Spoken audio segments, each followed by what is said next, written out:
Bismillahirrahmanirrahim. Assalamualaikum warahmatullahi wabarakatuh. Jumpa lagi dengan saya di Abil Maiwa Channel. Jadi teman-teman, di video kali ini kembali lagi kita bertemu. Kita akan membahas tentang info penting untuk semua guru honorer yang belum lolos PPPK Guru tahap 1. Nah, di sini guru non afirmasi juga punya kesempatan terbesar di tahap ini ya. Jadi maksudnya di tahap ini adalah tahap kedua. Jadi bagi teman-teman guru honorer, menurut admin sendiri bahwa di tahap kedua nanti adalah merupakan peluang besar bagi teman-teman untuk lolos ASN P3K, terutama bagi teman-teman guru non afirmasi ya. Di sini ada terkhusus terselip yang admin bahas kepada kalian semua atau kepada teman-teman saudara-saudara saya guru honorer yang belum lolos P3K Guru di tahap 1. Oke teman-teman, tanpa berbasa-basi lagi kita langsung saja ke videonya.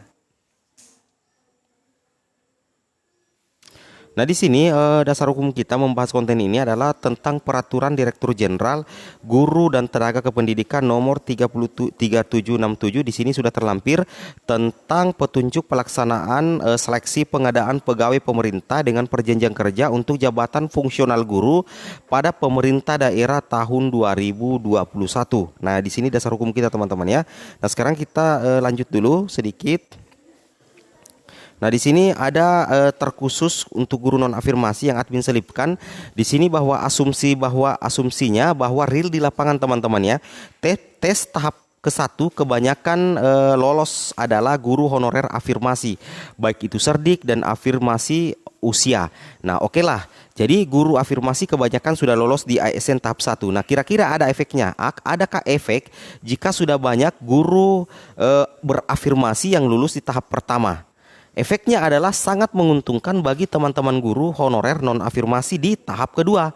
Nah, ini yang admin bilang bahwa sebenarnya peluang besar sebenarnya itu terjadi di tahap kedua teman-teman ya. Oke lah, kita kalah bagi teman-teman guru honorer non-afirmasi kalah bersaing di tahap 1 karena persoalan asumsinya bahwa ketika sudah banyak teman-teman guru honorer berserdik yang sudah lulus, berarti secara otomatis di tahap kedua nanti itu adalah milik dari teman-teman guru honorer yang non afirmasi. Nah, jadi akan banyak guru non afirmasi yang bisa saja lulus di tahap kedua nantinya. Nah, selain itu di sini nantinya di tahap 2 otomatis guru honorer afirmasi seperti pemilik serdi kemungkinan sudah rata-rata lolos di tahap 1. Jadi kesempatan besar untuk guru non afirmasi mengambil alih peluang untuk lolos di tahap kedua. Apalagi ada aturan yang mengatakan bahwa lulusan PPG di tahap kedua itu mendaftar sesuai domisili. Jadi teman-teman non afirmasi itu tidak perlu khawatir, dan satu nilai plus buat teman-teman guru honorer non afirmasi yang tidak lulus di tahap pertama, itu teman-teman tentunya sudah memiliki bayangan soal yang akan diteskan di tahap kedua. Karena untuk soal-soal yang masuk di tahap pertama bisa jadi nantinya itu tipe soalnya itu akan sama di tahap kedua. Selain itu teman-teman tetap juga harus mempelajari modul-modul yang ada di guru belajar ya, atau guru seri belajar di SIM PKB seperti itu. Oke, kita coba lanjut. Nah, di sini ada bagannya teman-teman ya. Ada bagannya bahwa untuk tes kedua nantinya itu yang tidak lolos di tahap pertama itu akan kembali mengikuti tes kedua. Kemudian ada lulusan fresh graduate dan ada guru swasta. Nah, mereka untuk guru swasta dengan lulusan PPG itu akan memilih formasi untuk pertama kalinya di tes tahap kedua seperti itu. Jadi ini adalah bagan resmi ya, bagan resmi dari Kemendikbudristek.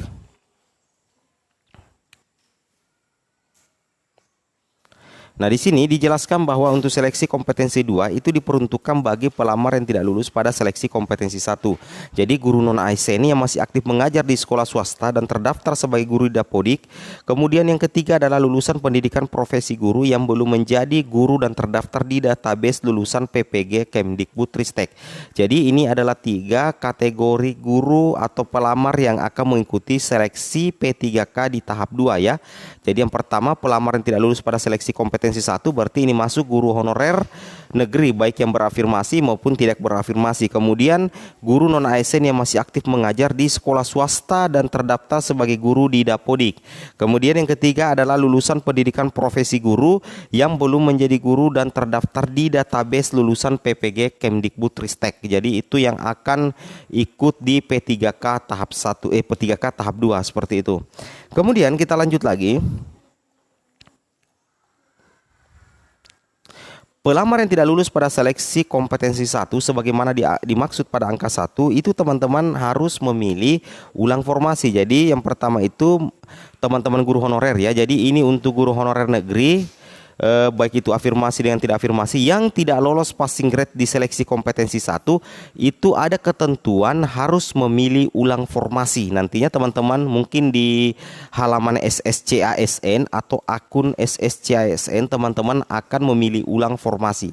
Sedangkan bagi guru non ASN sebagaimana dimaksud pada angka 2 dan lulusan pendidikan profesi guru itu memilih formasi yang masih belum terisi untuk pertama kalinya. Jadi untuk pertama kalinya nanti di tahap kedua guru swasta dan tentunya lulusan pendidikan profesi guru itu memilih formasi di tahap kedua. Namun mengisi formasi yang belum terisi. Nah, tapi jika sudah diisi oleh guru honorer negeri, maka secara otomatis lulusan pendidikan profesi dengan guru swasta itu tidak bisa memilih formasi yang sudah diisi oleh guru honorer negeri yang tidak lulus pada tahap pertama. Nah, disinilah nilai plus bagi teman-teman guru honorer yang tidak lulus di kompetensi tahap pertama. Selain guru afirmasi serdik sudah banyak lulus, teman-teman ini tetap bisa melamar di sekolah induknya ketika belum lulus di seleksi tahap 1 seperti itu teman-teman ya. Dan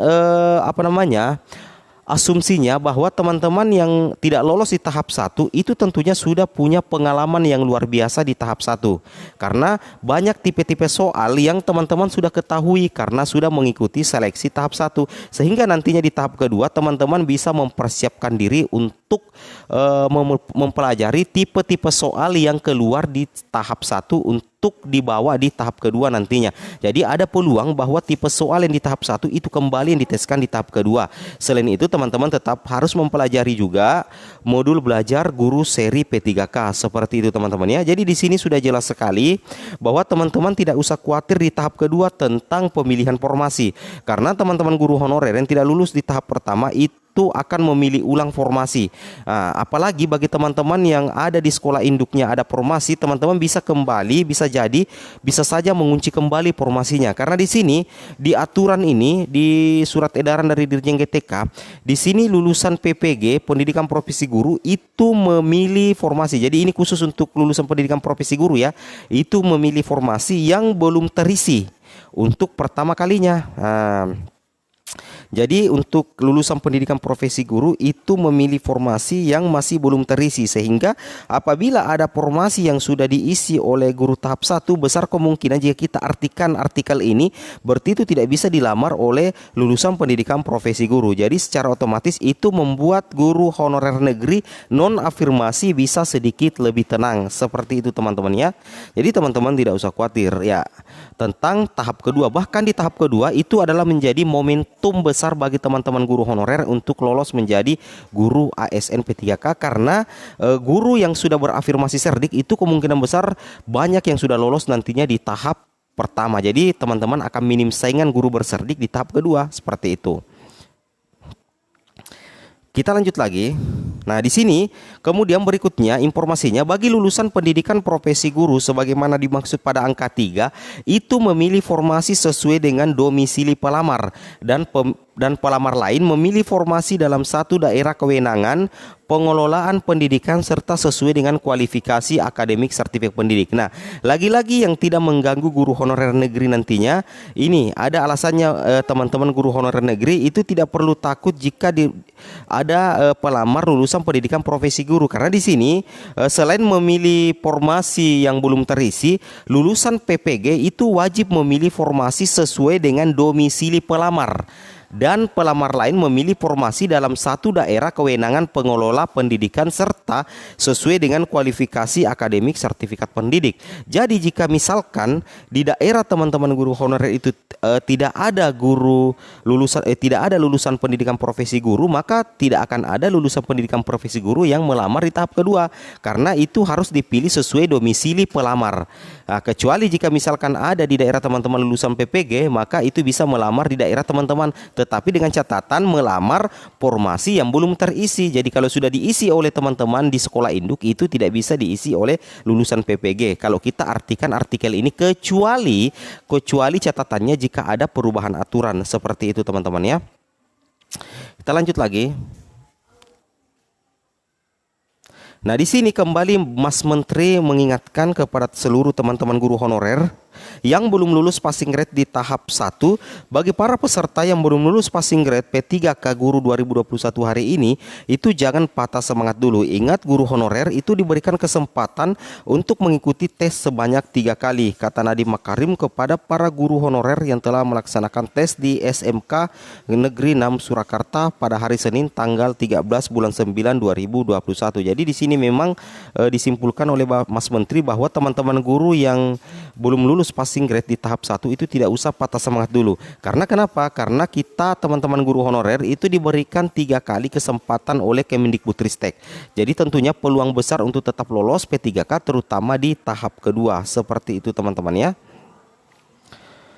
Kemudian berikutnya informasi dari Mas Menteri, beliau menegaskan Kemendikbudristek memiliki program guru belajar dan guru berbagi khusus seri belajar mandiri guru ASN PPPK. Jadi guru honorer yang tidak lulus pada tes P3K Guru 2021 tahap 1 itu bisa memanfaatkan program tersebut. Jadi teman-teman jangan meremehkan program guru belajar, meskipun banyak yang tidak masuk di tes tahap 1, bisa jadi di tes tahap kedua kebanyakan soalnya nanti itu direvisi dan yang diambil adalah soal yang berasal dari program guru belajar dan guru berbagi khusus seri belajar guru ASN P3K. Seperti itu ya. Jadi jangan diremehkan, tetap pelajari soal tahap 1, tetapi teman-teman juga harus mempelajari guru belajar seri P3K, karena ini sudah ditegaskan kembali oleh Kemdikbudristek khusus untuk tahap kedua. Seperti itu ya. Nah, oke teman-teman, mungkin cukup sampai di sini videonya. Semoga video ini bermanfaat. Jangan lupa like, comment, dan subscribe. Assalamualaikum warahmatullahi wabarakatuh.